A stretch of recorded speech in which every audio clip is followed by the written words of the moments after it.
Welcome to the Stories That Shape Us, where we have conversations about how discovering your identity, enhancing your relationships, and taking risks lead to a more purposeful life. I'm Tina Morales, and I'm an associate professional counselor and master's level marriage and family therapist. In my counseling practice, I help couples move from conflict to connection so they can start to live out their relationship vision. I'm Kiera Johnson, and I own ATL Pula Wellness Studio with the vision of giving every family the hope and freedom to live a healthier life. Through our work, we create spaces and provide resources that foster true well-being. We came together to bring you these stories so you can collect tools and insights from those who have stepped into their power and are making an impact. Join us on the road less traveled.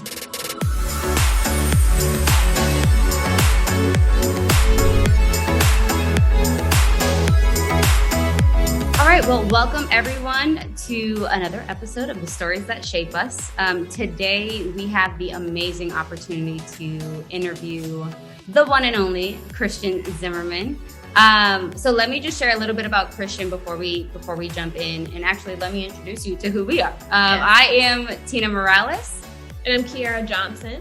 And we are really, really passionate about stories and people, and the stories behind impacts that people are making in our community and in the world. So let me share a little bit with you about Christian. So Christian Zimmerman is a LatinX founder. Hey. He's also the co-founder and CEO of Qoins, a debt payment solution that uses automation and education to quickly pay off credit cards and other forms of revolving debt.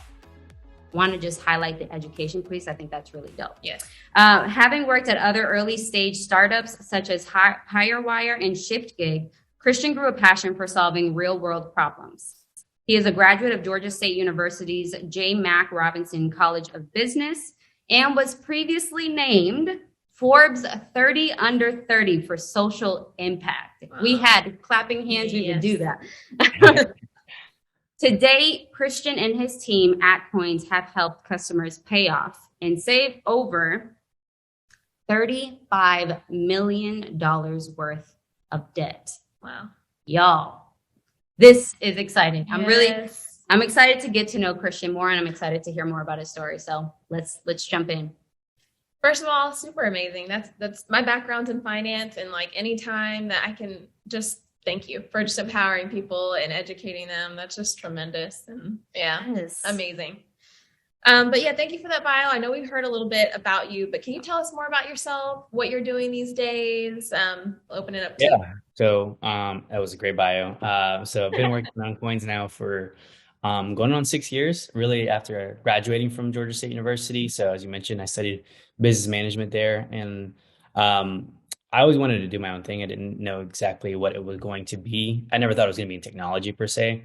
But I remember like the first job I had coming out of college, the CEO that I worked with, I remember I had this conversation with him. He was like, "You got to work smarter, not harder." And that always stuck with me. It made me really mad at the time, but I understood what he meant now. And so that's kind of what got me into technology, just figuring out ways to how to solve problems and finding solutions for them. And so this specific one, Qoins, we started again about 6 months after I graduated, and it was really my own personal pain point. Like you mentioned, Latino, first one in my family to go to college and graduate. And so like for me, I'm an only child as well. So it's kind of like I'm really like the first in the family kind of to do a lot of everything. So I kind of thought it was a responsibility of mine to try to pursue whatever I can and set that example. And so with this, I had student loans, I had credit card debt, I had made mistakes. And instead of just kind of like complaining about it and feeling like I'm going to be stuck with it forever, I took it as an opportunity to try to solve my own problem and build a business around it. I didn't really think it was going to have legs at the time, but one of my goals at that time was to also learn how to public speak, which obviously you and I have been at a few events. And from that, there was this pitch competition that I learned, that there was opportunities to actually like raise capital and do all these things. So that's more about the business. But with me personally, like, again, I've always tried to do my own thing. I've traveled abroad a lot. And while I was doing that, I sold t-shirts. I had my own little t-shirt brand, selling it into skate shops. Yeah. And I mean, I always kind of like consider myself like a hustler. I could figure things out just on the whim. And I think it's like a really good attribute. I don't think I have like hard skills, like technical, like I don't code, right? But I'm in the tech space. But I'm very resourceful, and I know how to find the right people and the right talent, and kind of surround myself around the right people to make things happen. And Mm. so like with this impact, you think about how do you create positive impact in people's lives. And I've tried to make that my kind of North Star, my mission, my personal mission, as well as like what our business mission is and our mission statement, so that, whatever we're doing, that's really like what we're focused on. It can be creating positive impact through financial services. It can be through, again, just making someone smile through podcasts like this, education, as you mentioned earlier. But at the end of the day, it's like, are we giving out information? Are we able to create that impact that hopefully is going to be long term? So that's really what's my driving factor. Oh, I love that. There's so many things that you said that like I want to hear more about. I want to unpack with you. First of all, making a positive impact on the people around you, the community around you. I think that's absolutely amazing. Mm-hmm. I'm curious if there's like, and this could go into so many realms, but like, I'm curious if there was a specific story or specific experience that led you maybe into this space, into like the finance space versus maybe something else, and how your background has influenced you being this hustler, like, right, you figuring out ways to solve problems and make a positive impact. Yeah, so I originally studied accounting like my first year and a half in college, and I hated it. So I was like, I'm not getting into financial services or like finances like that. Yep. But again, business as a whole it's a mix of everything. So my goal was like, can I at least know a little bit of everything, and then at least be knowledgeable to kind of like put it all together. And I think that's kind of like how I've always thought about everything that I do. I don't try to be like necessarily the best at any one thing. I just try to be really good at a whole lot of things. And again, there's like a jack of all trades or versus like not being good at one specific thing. But I think for me, I'm more of a visionary thinker. I like to think long term. I like to think of like new ways of or utilizing other ideas. If it couldn't be finance oriented, but it could be tech, or like could be something having to do nothing to do with finances and still incorporating it. So that's kind of how I think about building out businesses. But for me, it was I would, like I mentioned, the t-shirt company was what I used to promote really heavy, and I thought that was gonna like be really big. At the time, there was this t-shirt brand in Georgia State called like God is Dope, and it's still really popular now. That was But no, that wasn't me. No. I wish, but like the God is Dope, I think was really cool, and it came out of Georgia State, and I was like, well, I feel like I could do that. And so mine was, it's embarrassing now, but it was called Creation After Zoe. It was like my initials, so CAZ. But Yeah. Creation After Zoe was creation after I like life. Zoe is life. So that's what the meaning was, like, God made man, and then because of that, we sinned, and then we had to have clothes. And that was the idea of like Oh, that's cool. dope. That is Uh, not a bad idea. that's not actually. well, that was a concept, but like again, it was wrapped around my like my name, my initials, but it did okay. It did, like, again, it paid my bills while I was traveling. And so like again, I always wanted to do my own thing, and that was where I learned how to not have so much inventory, how to market, how to like make Yeah. mistakes and be able to bounce back. And the next big thing that I wanted to do while I was traveling abroad was I was working at a whole bunch of like pub crawls. So like, shots bar, all stuff that like was fun. And anyways, tie that to the coins was, I remember having a conversation with my mom, and I told her like, oh, the next thing I want to do is I want to open up a bar. And my mom was always like, why would you want to do that? Like, that's not good in her eyes, right? She's Sure. like, it's only fun and party, blah, blah, blah. Like, are you really like creating positive impact by doing that? And that always stuck with me. And so like the next thing that I thought about when I was thinking about businesses was like, okay, like what am I going to do that kind of like hits that check mark? One, to like obviously make mom happy, but I think it definitely resonated with me because at the end of the day, if you're not, again, creating positive impact in people's lives, like what are you doing? What is your reason? What is your why? Right. And so, I don't know, that always stuck with me. So like that was kind of like how I got to the idea for Qoins. I remember telling her about it and she was like, oh, I don't know. Like, that's kind of, you don't know anything about anything. But I do like the mission. So you should try it. And she's like, you should, I was like, give me a year. I'm going to quit my job. I'm going to focus on this. And if I haven't put legs on it, then I'll go and find another job. I already have a degree. Yeah. But here we are 6 years later. Wow. That is seriously, I'm like just taking it in because I love that story. Yeah, seriously. All parts of it. First of all, I think me and her would buy the clothing line. That's so cool. I still have, it's funny, I keep a bag of like old merch and I just keep it in my closet, just more of a like memorabilia, I guess. Sure. But all my friends always like, as I still have the pages up and everything and never took down, it's just more of a reminder of like where I started and like, again, those lessons that I've learned, but it's cheesy. I literally want to use your line that nothing goes to waste. Nothing is waste. I say that all the time. Yeah. Like I love that you do different things, but like how you say it kind of all works together.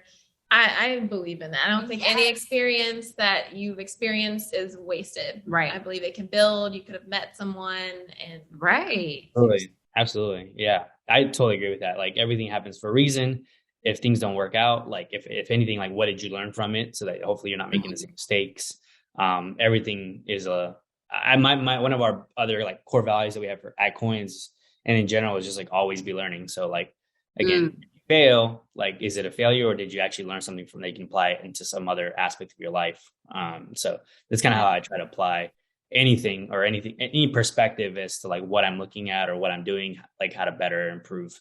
Yeah. Oh my gosh, I love it. I love it. I love too that you've kept such a strong North Star and even you had those relationships that would kind of check you and kind of redirect your path.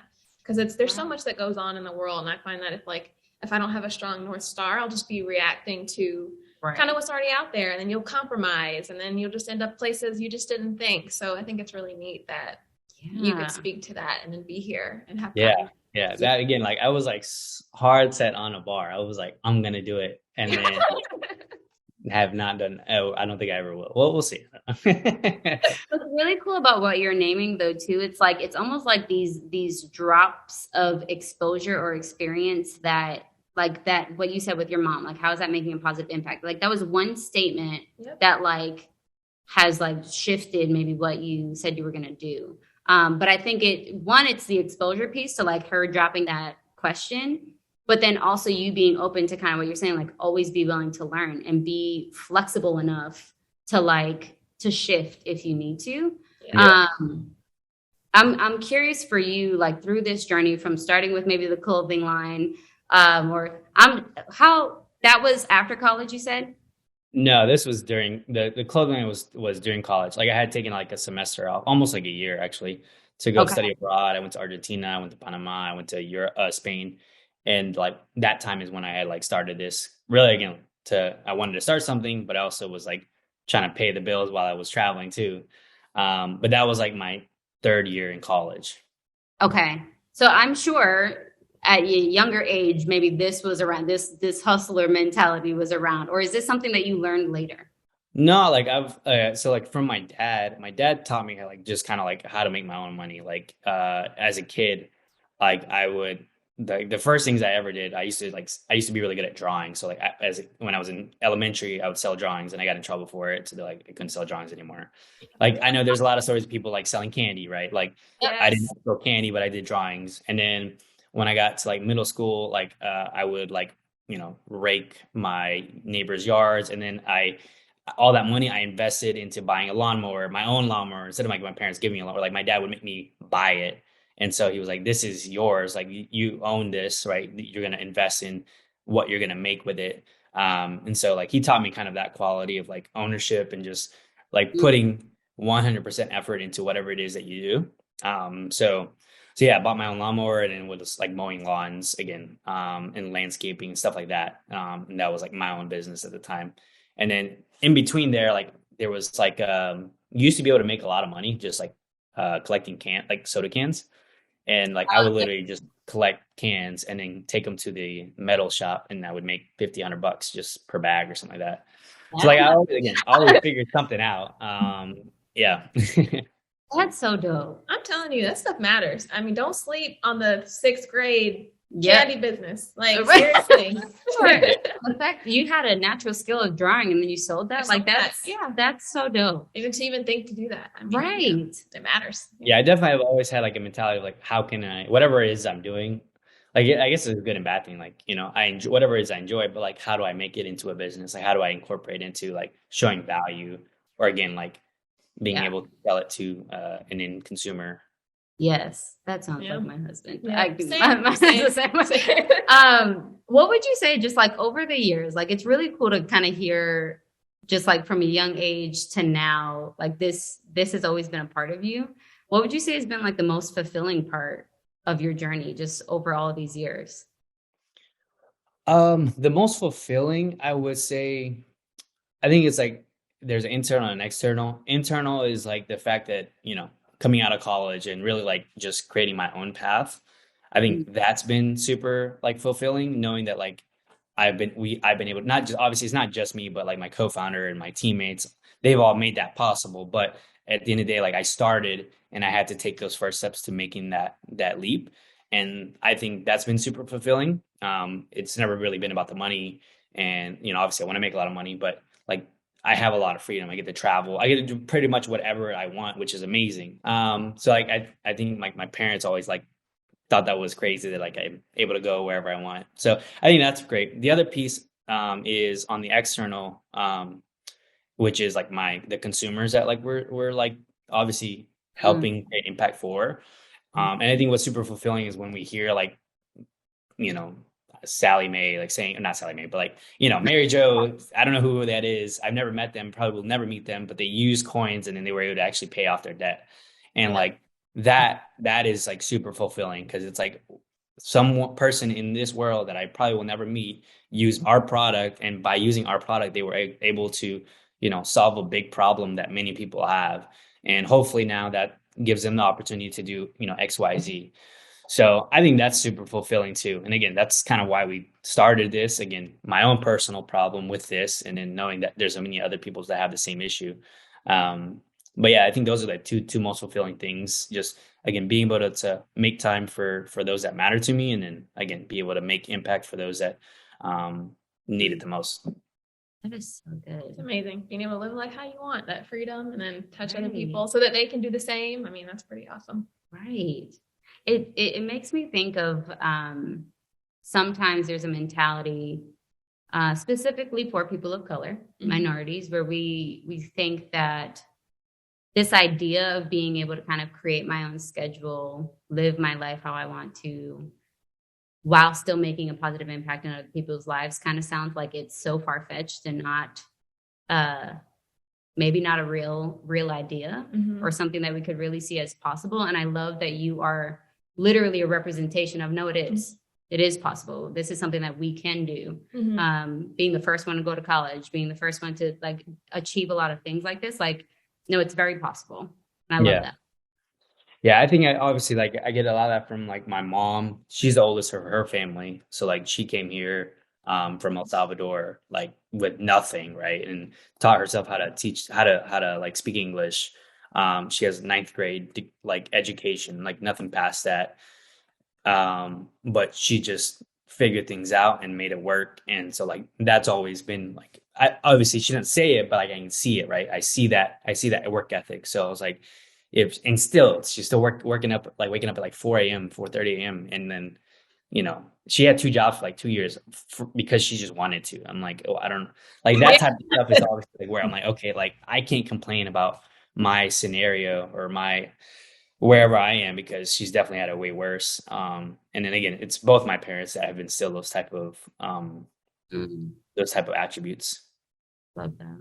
That's amazing. Well, we know what's fulfilled you. Can you tell us a little bit more about what's been the most challenging part of your journey? Most challenging part? The most challenging, I would say, is most. I feel like there's always an uphill battle. Like you get like a win, and then there's like something right behind it that's like coming to like take away that like excitement out of something. So I think the most difficult had been, I mean, obviously raising capital is a really hard thing. So that's been really, really difficult. But I think everyone knows that's already hard in general. But I think the most difficult was being able to just kind of like let go. Like I didn't manage any people like ever like prior to this. So like learning how to manage people. And now we have like 13 different employees, which is exciting, but it took me a lot. It was really difficult to like let go of those reins and like educate or like empower my team to like be able to make decisions versus just me. And so like obviously trust is a huge thing. So I think like that was a really difficult thing. Personally, that's a big one. And like I mean, me personally, I feel like I'm a very trusting person. Like I'm actually like pretty easily to not I wouldn't say convinced, but like I follow my gut a lot on things. Like, and more times than not, like I feel like I'm right, but like yeah, I'm wrong sometimes too. Yeah. But I'm willing to like trust people, I think, more than I probably should. And then at the same time, I'm also like I'm because I'm more like open from a visionary standpoint. I'm not like very like logical on how do you take the steps to do stuff. So like that's been the difficult piece. My co-founder is amazing at that. Like he's very methodical in how he thinks, and like that's why we work together really well. And that was what's been probably the most difficult for me because like you have to have both sides to an extent to be able to like obviously manage a team.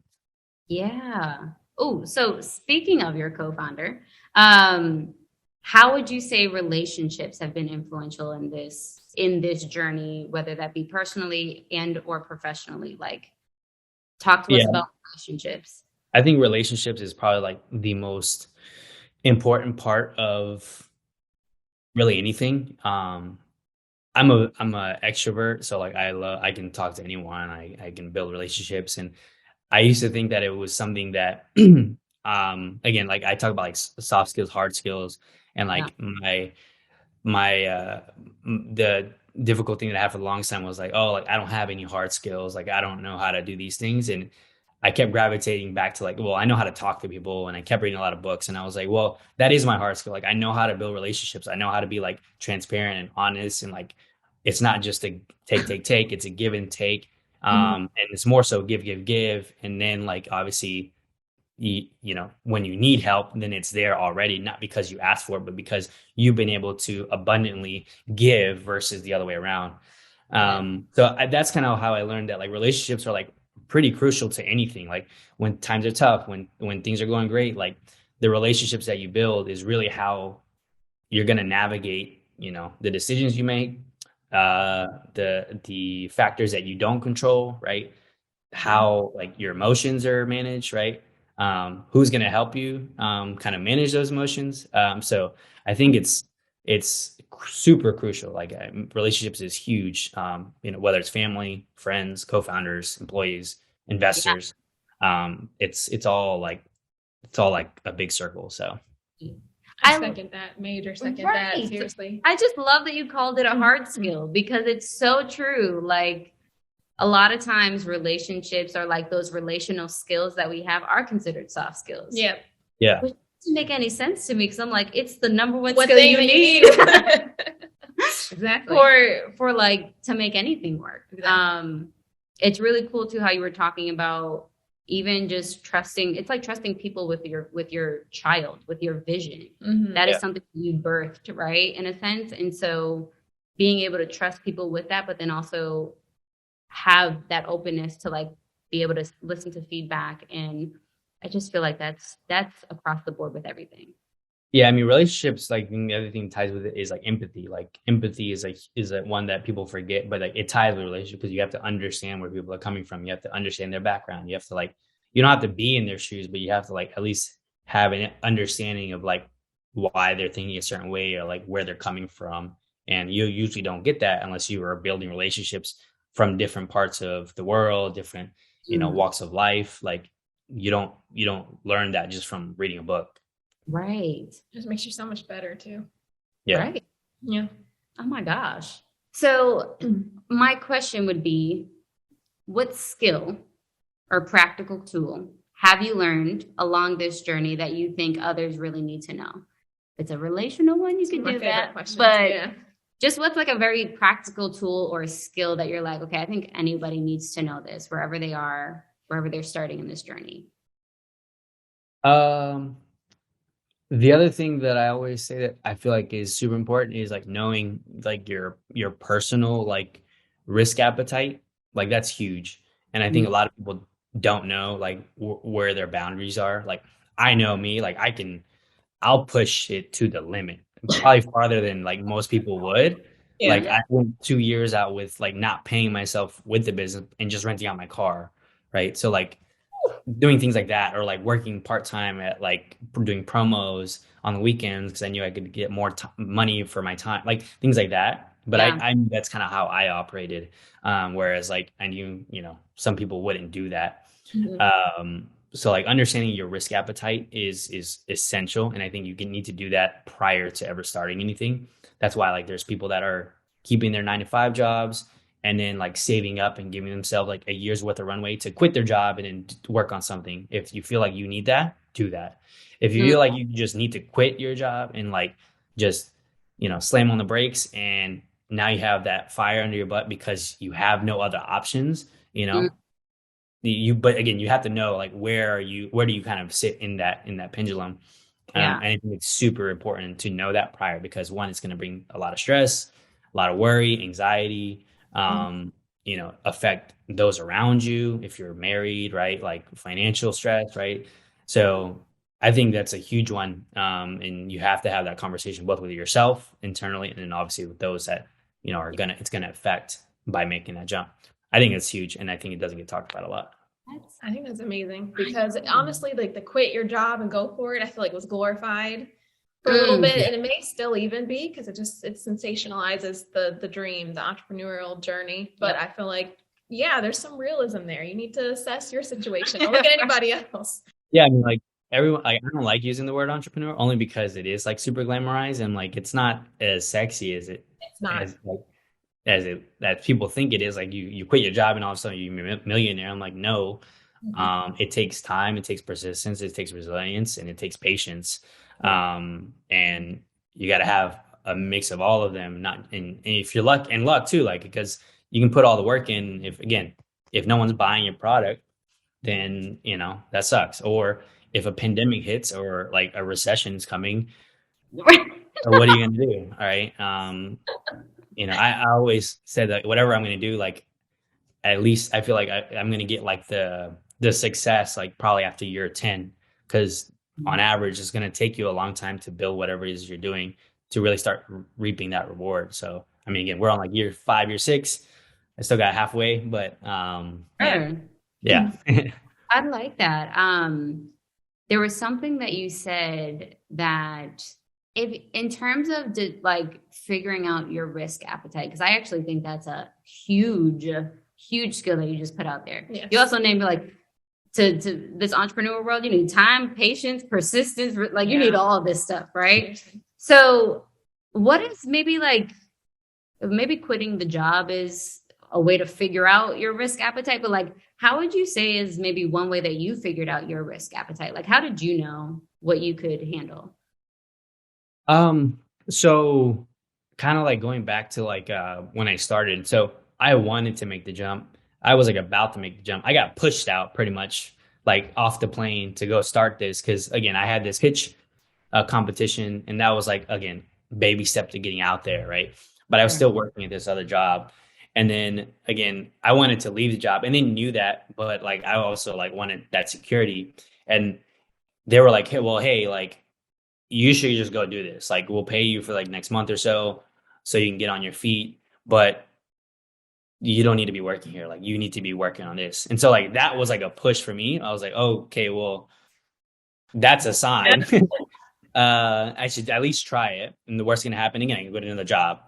But my risk appetite after that, like I got really sick. And so like backstory on me, like I've had open heart surgery 2 times. I'll probably have like a third by the time I'm like 35. And when I started Qoins, I had what's called like endocarditis, which was like a heart infection. So they thought I was going to have surgery at that time. So I was like, great. I just left the job. I just started this business and now I'm going to have to go have open heart surgery. Great. And And at that moment, when I got out, I don't know, something happened. I got really depressed. I think it was the medicine I was taking. Yeah. But after like I got off of it, I don't know, something just clicked in my head and like it was totally different. Like 180, I was like, well, my risk appetite is based on like my health. And if my health is not right, then like I can't do anything else. So if I focus on my health and like obviously I can't control everything that happens with me, but what I can control, try to control everything else, money, like stress, like all that, like I should be able to manage and I Yeah. shouldn't worry about those things more than my actual life. So that was where my that's how I learned where my risk appetite was. Cause it was like, none of that else matters to me. Like, I don't care if like I'm not making money, but if I'm healthy, like whatever, that's great to me. I'm still alive. Like I can go get a job. I know how to be resourceful. So like, again, that's where I knew immediately that like my risk appetite is very high. Like I don't need a lot to make ends meet. So anyways, that was how I found out. But again, most people find out by saying, hey, I have this job. It's really good paying, but if I leave, it's like a huge pay cut. Like, what am I going to do? And for those people, again, I think it's huge to identify, can you start while you're working? Great. Like make it a side project and put the hours in. Because one, you're going to learn like, again, like what it takes to actually like put that time in. You got to be 100% in. Once you start seeing that like most of your effort and time and thought is in that versus where you're working, that's where you start asking those questions. Should I leave or should I focus on this? Then that's when you start asking the questions of like, oh, like financially, am I good to make this happen? Or how long do I have to actually like make this happen without having to go find another job? Or can I do both and do something that like is going to just pay the bills while I can still focus on it? So yeah, again, I think it goes back to like, again, just figuring out what works for you. And for me, again, I just feel like it got pushed and that was how I got answers to all these questions really quickly. But, it's different for everyone. First of all, thank you for sharing that part of your story because I feel like that's crucial. That's huge. And it really just shows that for some it is like maybe you can't like figure out a way to like know your risk appetite unless the risk is taken. Like there's a part of that sometimes where it's like you just have to take the risk and then see what you can do from there. Other times it's just like, well, it just kind of shows up on your front door and you just got to figure out how to deal with it now that it's there. Yeah. Wow. That's an amazing story. Thank you for sharing.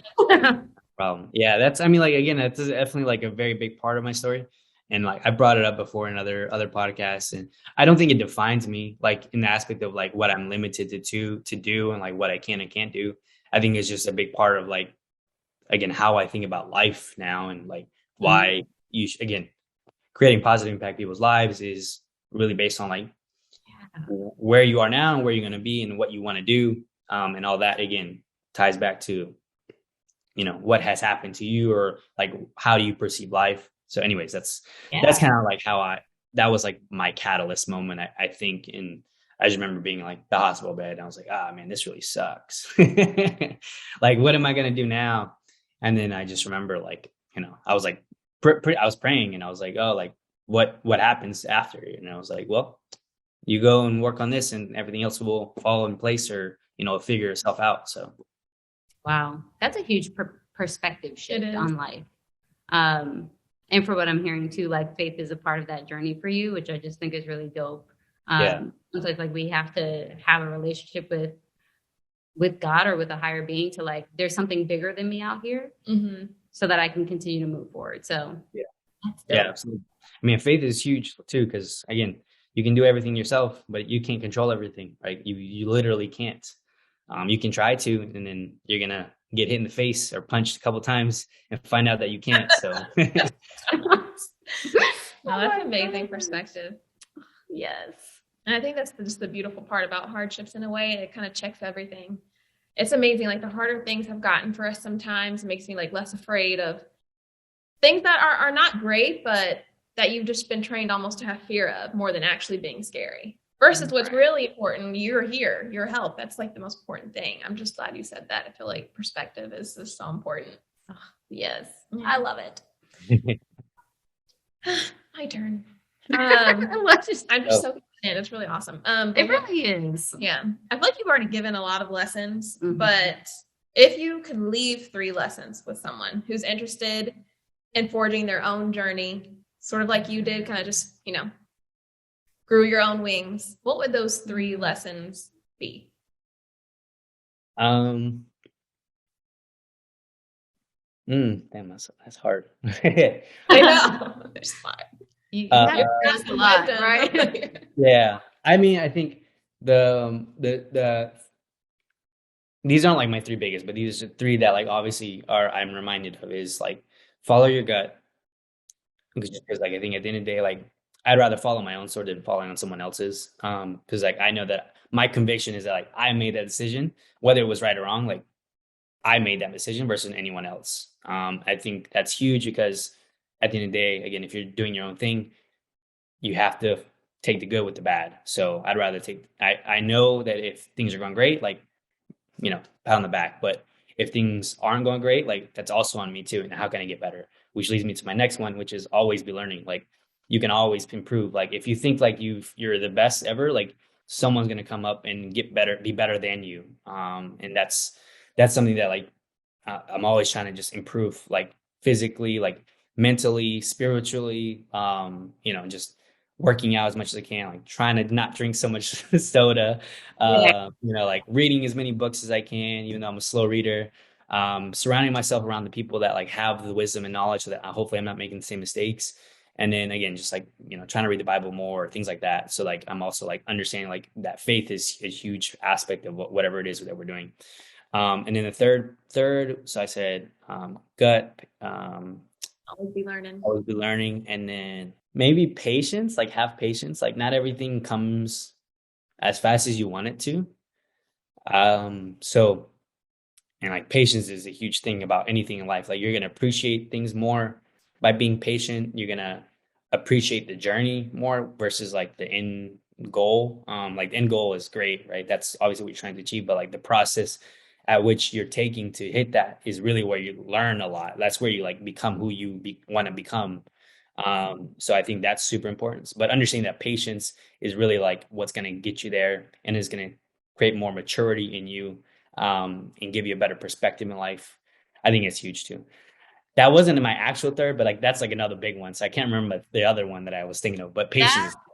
That was a gem, that last one. So Actually, there have been times, and that resonates with me, and I know that'll resonate with a lot of people. There have been times where you're frustrated. I've been frustrated, and I'm like, oh, this isn't working out how I'd like. Like, why can't this happen faster? yes. And then maybe time will pass, and I'll literally have a moment or something connected, and I'm like, you know what? Thank God, because honestly, had it happened then, I wouldn't have been ready in the way that I thought I would have been ready for it, and just kind of trusting timing. I mean, I think that's just it's a great lesson. Yes. I feel like patience is literally where refinement happens and preparation happens. Yes. Right? Like that is so key. So the fact that that wasn't what you were thinking of, but that gem just dropped in you, thank you for that. Because for a lot of us going out here who maybe like we want to grow and like we're all about growth and development and all this stuff. Like I think that's a great thing for us to have. But I think what comes with that, the kryptonite of that is that we have to be patient. Yes. Yeah. And that's hard. When we have these visions and we're like, oh, this is all the things that I want to do. If it doesn't happen tomorrow, we're upset with ourselves, right? We think we did something wrong. There's this, I guess he's a public speaker. He's more of like a leadership builder. Simon Sinek, he's really big. Like he has this one book called like Leaders Eat Last, Start with Why, like really good books. But he gives this analogy. If you go to the gym today, like, are you going to see, and you look in the mirror, like, what are you going to see? Nothing. You can go tomorrow, nothing. A year from now, you might see it. And again, it's like that consistency of showing up every day and doing what you know you need to get it done. That's the path that you have to take to get to that end goal. And it takes patience and it takes commitment and it takes consistency to actually do those things. So good. Snaps. It is seriously. It's a chaotic, beautiful journey, but it's every bit of worth it. Really is. I know. Oh! I remember this one more. Just one more. This one I think this is really hard because everyone is prideful. Everyone has pride. Like when big or small, like we all are prideful in one way, shape, or form. Like learn to ask for help. Like the worst that can happen is someone says no. that's the worst thing that can happen. Like, it doesn't matter. Like, if you don't know the answer, ask for help, because what you don't know, and then someone else out there does. So why beat yourself over something you don't know when someone else does? So Mm. asking for help in hard times and good times, like, you'd be surprised how many people are willing to help, but you just need to take the first step of actually asking. Yep. I like That's that one. real. Ooh, That is a hard one I'm too. a list your 4 because I really feel like those were really, really good lessons. They are. Follow your gut or trust your gut. Always be learning. Practice patience. Patience. Yes. Patience, and then Ask for help. ask for help. Like, I think sometimes that last one stops us from like getting to our next level, It actually or like does. progressing forward, because we're like, I should know it all. Or if I'm asking for help, that says something negative about me, and it actually hinders us from our growth. Mhm. I think it's that sometimes that glorification again of the journey, that you feel embarrassed that you're not at a certain place. Where it's Yes. just like, if you almost had just more knowledge to know, hey, this is actually typical. I mean, it takes time. Yeah, I think that's a huge one. So That's a huge one. Because a lot of our answers that have come have been through people who knew something that we didn't know. And it's just, I Yeah. just one, ask for help. Seriously. And it's difficult because pride is real. It is hard to let go. It really is. so real. Very hard. Keep those 4. Yeah. Yes. Our final question, I know this is your favorite. It is my favorite. You can ask it. Yeah. Is there anything you wish we would have asked you that we didn't? And if so, what would that be? Anything you wish you would have shared? Anything like that? Yeah. So obviously, like, this is less about the coins, but we did just launch a debit card. So we launched our first, we call it the Coins card, or card with a Q. And we just launched last week, which we're super excited about. It's, again, going back to like the mission, which is helping consumers pay down debt. So the debit card that pays off your debt. So our next big step is just combining both all your credits and everything that you owe with everything that you're making, to get a true view of like where you are financially. And so, like, obviously education is huge, credit score, credit reports. I feel like people have had that forever, but they never actually apply it or take action behind it. And our business has been around all about automation and action. So putting the two together with something tangible that you can actually use out in the real world is what we're excited about. So that was one thing. Yeah. We're it's just been super heads down over like the last 6 months, almost a year now, and we just launched. So Congratulations. That's amazing. That is huge. How does it work? Just so if I can ask, how does it work in terms of the paying down debt? yeah, so it just ties into whatever linked goal you would have with the app already. So like the app itself, like, you create a goal, pay off debt or save money. You choose how you want to save, rounding up, weekly deposits, payroll deductions, etc. And then you sign up for the card and then say, okay, like, this goal that I already have linked, link it to my card purchases. So every time that I make a purchase, buy gas, groceries, things that you're going to do on a daily basis, that savings or the roundups from those purchases will automatically get linked or get saved back to those linked goals. Yeah. And then once per month, or throughout the month, but you'll see it on a balance every single month. Whatever you have in those goals, you're going to get 10% back as well. So, like, almost doubling down on like whatever you're spending, that, because you have to spend money. We're not telling you not to spend anything. You have to buy groceries, you have to get gas. And the way gas prices are right now is ridiculous, but maybe Right. you're not doing that. But still, creating like a way to, again, build that habit around saving money, seeing that, these everyday purchases can, again, create a positive impact towards a goal that you're trying to see, and see that line of sight to getting across the finish line. So I love it. That's awesome. We will make sure, again, we will link everything, because that, I think, is so dope. Thank you for sharing that. yes, thank you. We covered so many. I mean, I know you left the 4 lessons. We could probably pull like 15. I mean, just thank you for sharing so much, and sharing so much of your personal story too. It's really, really inspiring. I do. I absolutely love hearing people's stories, because sometimes people only look at where you are now and they forget, or they don't take into consideration what it took for you to get here and where you started. And I think that makes where you are now, the present, that much more rich. Yeah. And so I really appreciate you sharing with us. I learned some new things. And I just think it's really cool to be able to hear from you. So Thank you. If Thank you for having me. people want to follow you, learn more about you guys and what you do at Qoins, or just anything else, where can we send people to? Yeah, so you can go to www.qoins, coins with a Q, so QOINS.com. No U, everyone always puts the QU, no, QOINS.com. And then again, like if you guys want to follow me or the Qoins, it's at Qoins app or at Christian Zim, ZIM. But yeah, again, I always tell everyone like that I'm, again, a pretty open book. Like I try to share all like what I've messed up at, and obviously like the stuff that we're doing good on now. But it definitely is a mix of both. Like none of this is just been like, oh, I've done everything right. I've definitely not done everything right. Done a lot of not right stuff. And I think the biggest thing was that you learned from it, was able to create an opportunity to keep going. And I think one thing that I'm trying to learn now is like, what is that threshold like when you keep going, or like you start to make those pivots in life. Again, as you get older, you start to ask those different type of questions. So, but again, it's all a learning process for me, and I love it. So I love that. That's awesome. This right here, even just your posture of like continuing to learn, continuing to grow, that in and of itself is a lesson. So thank you for sharing. And thank you for being with us. We will make sure we tag all your stuff, in all the descriptions and things. But this has been awesome. Thank you. I appreciate it. Thank you for having me. Following you. It's been awesome. Thank you. This was fun.